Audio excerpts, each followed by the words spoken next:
Taong 1970, nang maitalagang kapitan del barrio ang aking amang si Marciano. Simula noon ay parati nang sinasadya ng mga tao ang aming tahanan upang humingi ng tulong. Ako nga pala si Bernardo.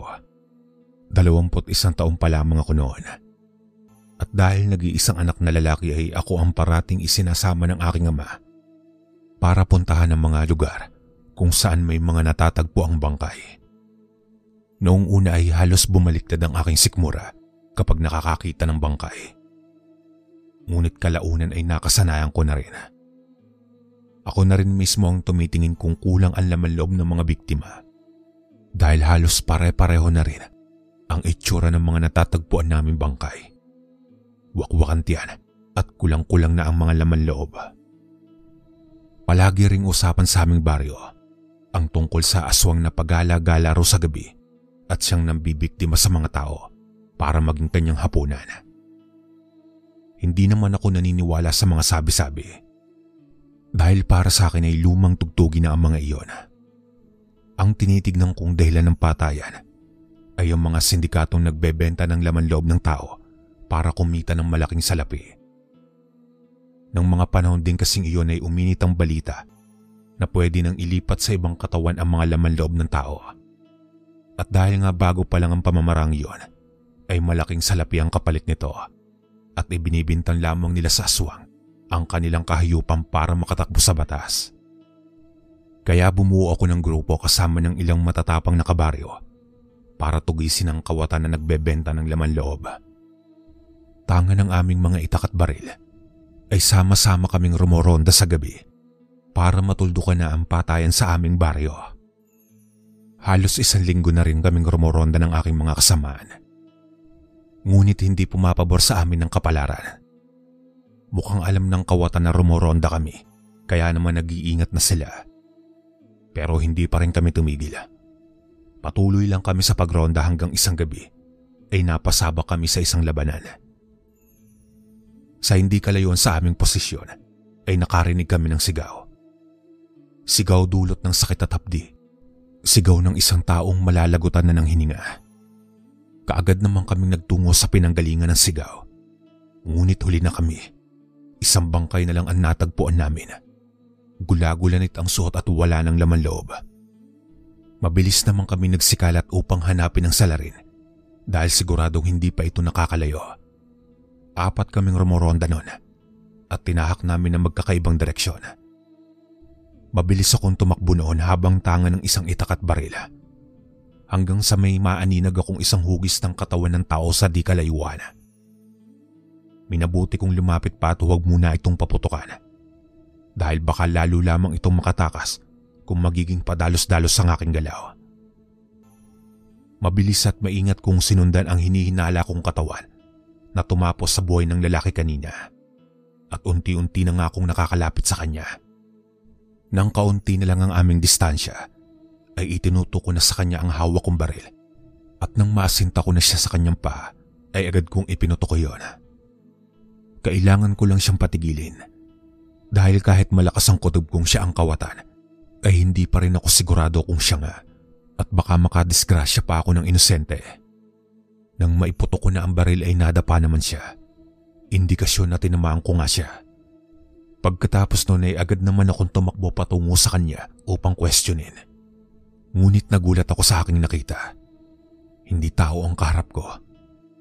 Mahaba ang kaniyang buhok. Pangit ang mukha at napakaraming balahibo sa kanyang katawan. Hindi ako nakagalaw dahil sa pagkabigla. Ang kaharap ko naman ay dahan-dahang tumayo na parang walang nangyari at nakangisi pa sa akin. Muli ko siyang pinaputokan ng sunod-sunod, ngunit parang hindi siya tinatablan at dahan-dahan pa rin lumalapit sa akin. Hindi ko na alam ang gagawin at naubusan na rin ako ng bala. Kaya naman dinukot ko ang itak sa aking bewang at akamang tatagain na siya. Pero tinatawanan pa rin niya ako at para bang wala lang sa kanya ang lahat. Inundayan ko na nga siya ng taga. Pero sinalaglang niya gamit ng kanyang kamay. Hindi ko na alam ang gagawin at napaatras na lang kusa ang aking mga paa. Wala na akong nagawa ng dakmain niya ang aking dibdib gamit ang matutulis niyang mga kuko. Ramdam ko ang pagbaon ng kanyang kuko sa aking dibdib at halos mapasigaw ako sa sakit. Hanggang sa natanaw ko na lang sa di kalayuan si Toto, ang aking kasamaan sa pagroronda. Pagkatapos ay hinagupit niya ang dala niyang latigo sa lupa at napatingin sa kanya ang nilalang nakaharap ko. "Bitiwan mo siya," sigaw ni Toto. Kaagad naman akong binitiwan ng aswang at tumakbo palayo. Tapos si Toto naman ay tinungo ang kinaroroonan ko at tinignan ang aking kalagayan. Nagdurugo na ang aking dibdib ng mga oras na iyon. Kaya naman binendahan niya at inintay na naming dumating ang dalawa pa naming kasamaan para akayin ako dahil hindi na rin ako makalakad. Narinig pala ni Toto ang mga putok ng baril, kaya dali-dali naman siyang nagtungo sa direksyon kung nasaan kami ng aswang. Mabuti na nga lang at siya ang pinakamalapit dahil siya lang ang may dala na latigo. Nang maitanong ko naman sa kanya kung bakit bigla na lang umatras ang aswang, ang sagot naman niya ay dahil sa dala niyang latigo. At hindi iyon simpleng latigo, dahil iyon ang buntot ng pagi na isa sa mga kinatatakutan ng mga aswang. Sinabi pa ni Toto na pamana umano raw iyon sa kanya ng kanyang pumanaw na lolo. Sa puntong iyon ay bigla naman akong nakaramdam ng hiya kay Toto. Madalas ko kasi siyang pagtawanan habang kasama ko siyang rumoronda dahil sa dala niyang latigo na sinasabi niyang pangontra sa aswang. Tapos ay paulit-ulit ko rin siyang sinasabihan na hindi totoo ang aswang at pilit na pinapaintindi sa kanya ang aking pinaniniwalaan. Pero ngayong may nakaharap na akong totoong aswang, ay saka pa lang ako naniwala sa kanya. Tapos ay iniligtas pa niya ako sa bingit ng kamatayan. Humingi ako ng pasensya kay Toto dahil hindi ako kaagad naniwala sa kanya at hinintay ko munang may mangyaring masama bago ako naniwala na may aswang talaga. Tinanggap naman ni Toto ang paghingi ko ng tawad at hindi nagtagal ay dumating na ang dalawa pa namin kasama. Hindi naman malalim ang natamo kong pinsala mula sa aswang. Kaya naman hinatid na lang nila ako sa bahay at hinayaang makapagpahinga ng ilang araw. Habang namamahinga ay sinubukan kong manaliksik gamit ang mga lumang libro at humanap ng pangontra sa mga aswang. Ang unang nalaman ko ay ang buntot ng pagi, kagaya ng dala ni Toto. Hindi pala basta maghihilom ang sugat na tatamuin ng aswang kapag tinamaan nito. Ngayon alam ko na kung bakit natakot ang aswang kay Toto. Ang pangalawang nalaman kong pangontra ay asin. Nasusugatan raw ang mga aswang kapag nasabuyan nito at maaari din silang matunaw. Pangatlo naman ay ang bawang. At ang pang-apat naman ay manunggal. Isa itong halaman na matatagpuan sa tabi ng ilog. Para din siyang buntot ng pagi dahil hindi rin basta-basta gagaling ang sugat na maidudulot nito sa aswang. Ang panglima naman na aking nalaman na pwedeng pangontra sa aswang ay ang tanso.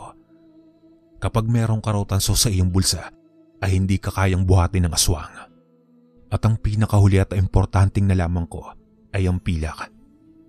Hindi raw maghihilom ang sugat na matatamo ng aswang kapag gawa sa pilak ang sandatang makakapinsala sa kanya. At mas malalim pa ang pinsalang maidudulot nito kumpara sa manunggal at buntot ng pagi. Sakto namang tapos na ako sa aking pananaliksik nang bisitahin ako ni Toto. Kinumusta niya ang aking lagay at itinanong kung kailan kami magroronda ulit. Sinabi ko naman na makakapagronda na kami sa makalawa. Kailangan ko muna magpagaling ng maayos at makapaganda para sa muling pagtutuos namin ng aswang. At dahil nabanggit ko nga ang paghahanda sa aswang, sinabi na rin ni Toto ang tunay na dahilan kung bakit siya napabisita. Gusto pala akong isama ni Toto sa bundok na nasa kabilang bayan pa upang bisitahin ang kaibigan ng kanyang namayapang lolo. Nang maitanong ko naman sa kanya kung bakit kailangan pa naming pumunta sa kabilang baryo para bumisita ng matanda, ay isa lamang ang naisagot ni Toto. Ang pangalan ng pupuntahan namin ay Erning, isang matandang ermitanyo na nakatira sa isang yungib sa pusod ng kabundukan. Si Apong Erning pala ay isang dalubhasa sa panggagamot at pagsugpo sa mga aswang. Kung nais daw naming matalo ang aswang na gumagala sa aming baryo, ay dapat raw naming humingi ng tulong kay Apong Erning. At dahil nga nais kong gumanti sa aswang na nakasagupa ako, ay hindi na ako nagdalawang isip pa. Sinamahan ko nga si Toto para bisitahin si Apong Erning. Kinabukasan ng madaling araw ay lumakad na nga kaming dalawa ni Toto dahil malayo pa ang aming tatahaking patungo sa yungib kung saan matatagpuan si Apong Erning. Masukal na kagubatan ng aming tinahak patungong kabilang bayan. May dala na rin kaming ilang pangontra sa aswang gaya ng buntot pagi ni Toto, asin, bawang, pilak at tanso. Naging maayos naman ang aming paglalakbay at walang senyalis ng aswang. Habang naglalakbay ay naikwento ni Toto na walang aswang ang naglakas loob na manirahan sa bayan kung saan nakatira si Apong Erning. Dahil malupit ito sa mga aswang nung kanyang kabataan. Kapag may nababalitaan itong pananalasa ng mga aswang, ay hindi siya tumitigil hanggat hindi ito napapatay. Hindi lang sa kanilang bayan nanunugis ng aswang si Apong Erning. Maging sa mga karatig lugar din ay sumasaklolo siya. Subalit ngayon ay matanda na siya. Nakakapanugis pa naman daw siya ng aswang. Ngunit sa mga malalapit na lugar na lang at halos hindi na siya lumalabas ng kanyang yungib kung walang pupuntang tao para hingin siya ng tulong. Naitanong ko naman kay Toto kung kilala ba siya ni Apo Erning. Kilala naman daw siya nito dahil nung bata pa siya ay palagi siyang sinasama ng kanyang namayapang lolo pag binibisita ito. Sa katunayan pangaraw ay si Apong Erning mismo ang naunang may-ari ng daladala niyang buntot ng pagi at ipinamana lang daw sa kanyang yumaong lolo para pamproteksyon sa mga aswang na siya naman itong ipinamana kay Toto. Sa haba ng aming kwentuhan ni Toto ay hindi ko na napansin na papalapit na kami sa bukana ng yungib ni Apong Erning. Sa bukana pa lamang ay nakakatakot na ito. Animoy mababangis na hayop ang nakatira sa loob. Nagkalat ang mga kalansay sa labas. Ngunit himalang hindi sila nangangamoy malansa. Luma na raw kasi ang mga iyon ang sabi ni Toto. Nang makapasok na kami sa bukana, ay bigla kaming nakarinig ng isang tinig na animoy nang gagaling pa sa ilalim ng lupa. Napakalaki ng boses at nagtatanong kung ano ang pakay namin. Sumagot naman si Toto at nagpakilala. Sinabi niya ang aming pakay na hihingi ng payo at kaunting kaalaman para masugpo ang aswang na nanggugulo sa aming baryo. Pagkatapos niyo ay humarap na sa amin si Apong Erning. Base sa kanyang itsura ay napakarami na ng labanan ang kanyang napagdaanan. Napakaraming galos sa kanyang katawan at aking iyon nakikita dahil wala siyang saplot pang itaas. Kahit matanda na ay hindi nagbago ang kanyang matipunong pangangatawan. Makapal ang kanyang puting bigote at balbas, pati na rin ang buhok niyang mahaba. Nang maipakilala na ako ni Toto kay Apong Erning, ay nagsimula na akong magtanong tungkol sa panlaban sa mga aswang. Halos pareho lang sa nabasa kong libro ang kanyang isinagot. Ngunit may mga karagdagang kaalaman pa siyang itinuro sa amin. Gaya ng espesyal na langis na kanyang ibinigay. Kukulo raw ang langis kapag may aswang na malapit sa amin, na siya namang magiging kapaki-pakinabang sa aming panunugis.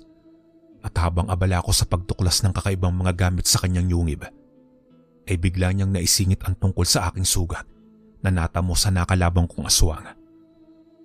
Ayon sa kanya ay hindi pa raw tuluyang naghihilom ang aking sugat sa dibdib. At dahil kagagawan iyon ng aswang, ay matagal daw iyong maghilom. Tapos ay inanyayahan kami ni Apong Erning na manatili sa kanyang yungib ng ilang pang mga araw para maituro sa amin ang lahat ng nalalaman niya tungkol sa mga aswang. At ipagluluto rin daw niya ako ng espesyal na karne upang tuluyang maghilom ang aking sugat at manumbalik ang aking lakas. Sumunod naman kami ni Toto sa sinabi ni Apong Erning. At gaya ng kanyang ipinangako, ipinagluto niya kami ng sinampalukan. Napakasarap ng sabaw nito at malambot ang karne. Subalit kakaiba ang lasa. Ngayon lang ako nakatikim ng ganito kasarap. Kahalintulad siya ng karne ng baboy ngunit may kakaiba talaga. At dala ng aking kuryosidad, ay naitanong ko pa kay Apong Erning kung ano ba talaga ang espesyal na karneng kanyang niluto. Baboy ramo at sawa iyo. Halos mailuwa ko naman ang lahat ng aking kinain dahil sa aking narinig. Hindi dahil sa nandidiri ako, kundi dahil sa pagkabigla. Unang beses ko kasing makatikim ng sawa at hindi ko alam na pwede pala itong kainin. Ikinuwento ni Apong Erning na nakakapanumbalik daw ng lakas ang pagkain ng sawa, lalo na kung kagagaling lamang sa pakikipag-engkwentro sa mga aswang. Nang matapos na kami maghapunan, ay tinuruan pa ulit kami ni Apong Erning ng mga taktika sa pakikipaglaban na mapapakinabangan namin kapag nanugis na kami ng aswang. Hanggang sa dumating na nga ang oras ng pamamahinga. Ilang oras lang makalipas akong makatulog ay nagising ako sa gitna ng kagubatan. Wala si Toto at Apong Erning. Ako lang at napapaligiran ng mga punong kahoy. Ilang minuto pa ang lumipas ay napapansin ko na lumalamig na ang paligid.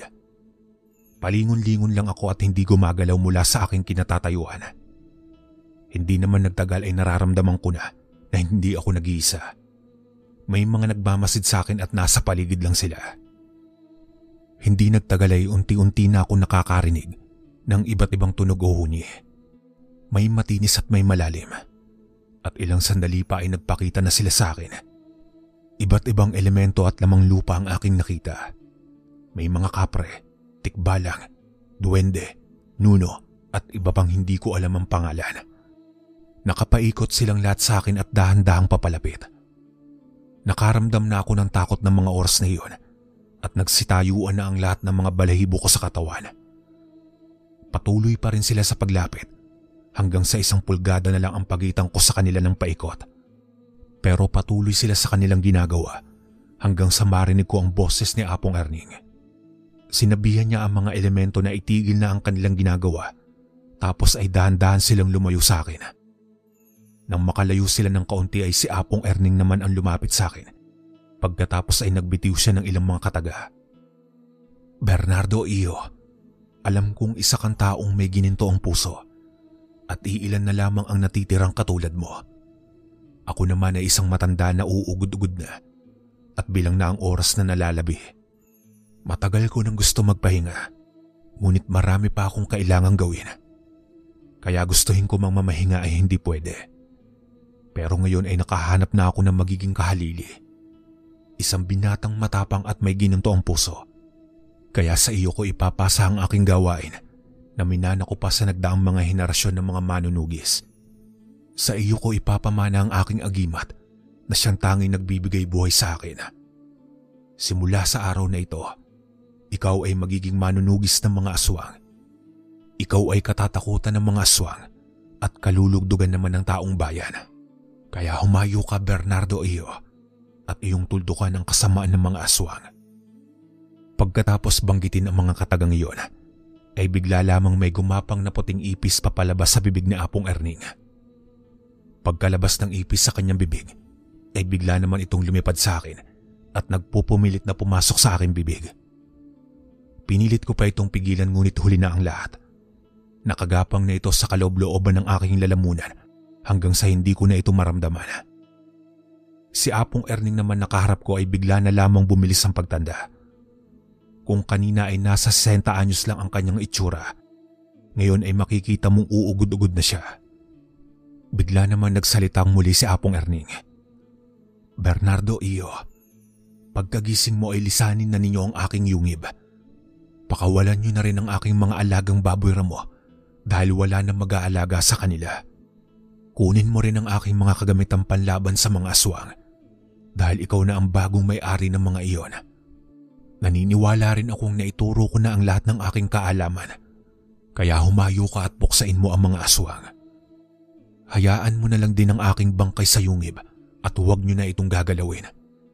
Dahil sa oras na lumabas kayo ni Toto, ay kusa na itong guguho at iyon ang aking magiging libingan." Matapos sabihin ni Apong Erning ang lahat ng iyon, ay nakita kong lumiwanag ang kanyang katawan. Pagkatapos ay tuluyan na siya naglaho kasabay ang mga lamang lupang nakapaligid sa amin kanina. Hanggang sa nagising na lang ako dahil kay Toto. Madaling araw na pala at kailangan na namin bumalik sa aming baryo. Doon ay napagtanto kong panaginip lang lahat ng nangyari. Pero napansin kong gumaan ang aking katawan at parang napakalakas ko. Nang pupuntahan na namin si Apong Erning para magpaalam, ay nakita namin ang kanyang itsura.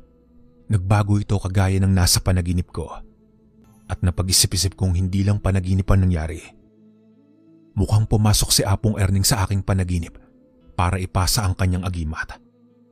Nang mapagtagpi-tagpi ko na sa aking isipan ng lahat, ay nagpatulong ako kay Toto na gawin ang mga pinapagawa ni Apong Erning. Pinalaya namin ang kanyang mga alaga. Kinuha ko ang mga kagamitan at pinabayaan ang kanyang katawan hanggang makalabas kami ng yungib.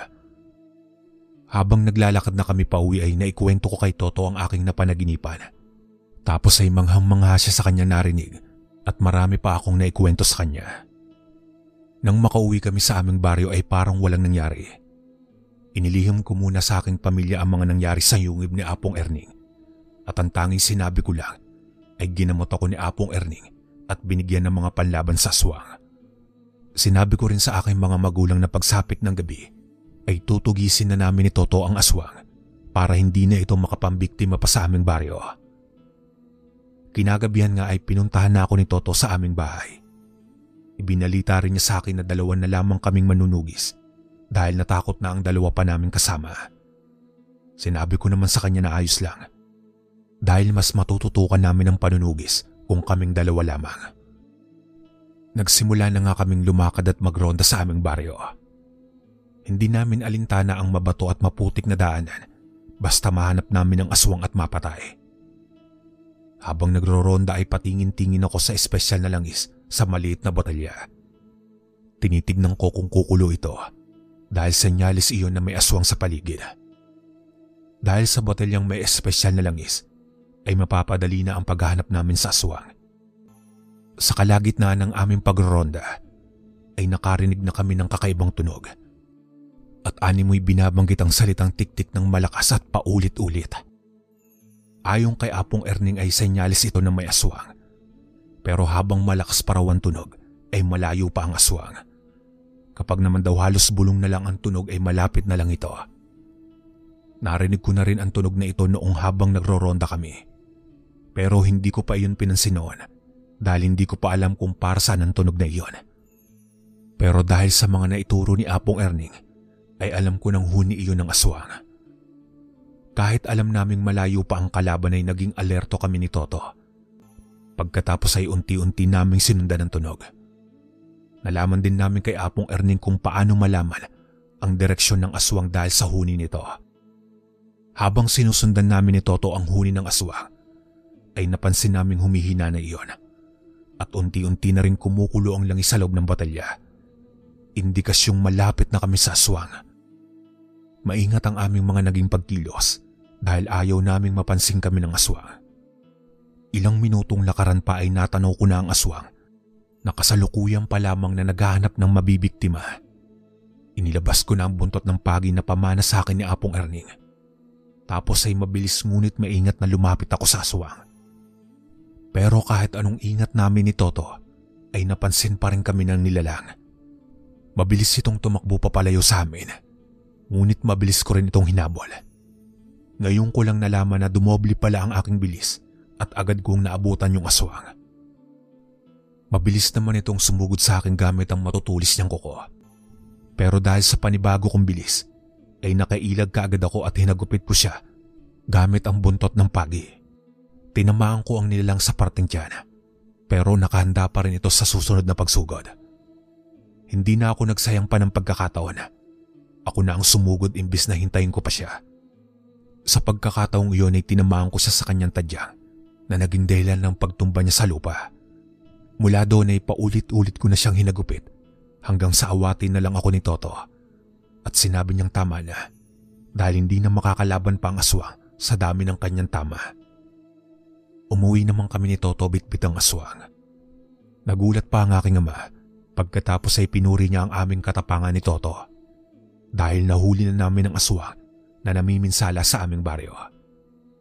Nanatiling nakagapos ang aswang at ikinulong muna namin sa kulungan sa aming bakuran. Pagkatapos ay tinanong kami ng aking ama kung paano namin nahuli ang aswang at ikinuwento naman ni Toto ang nangyari.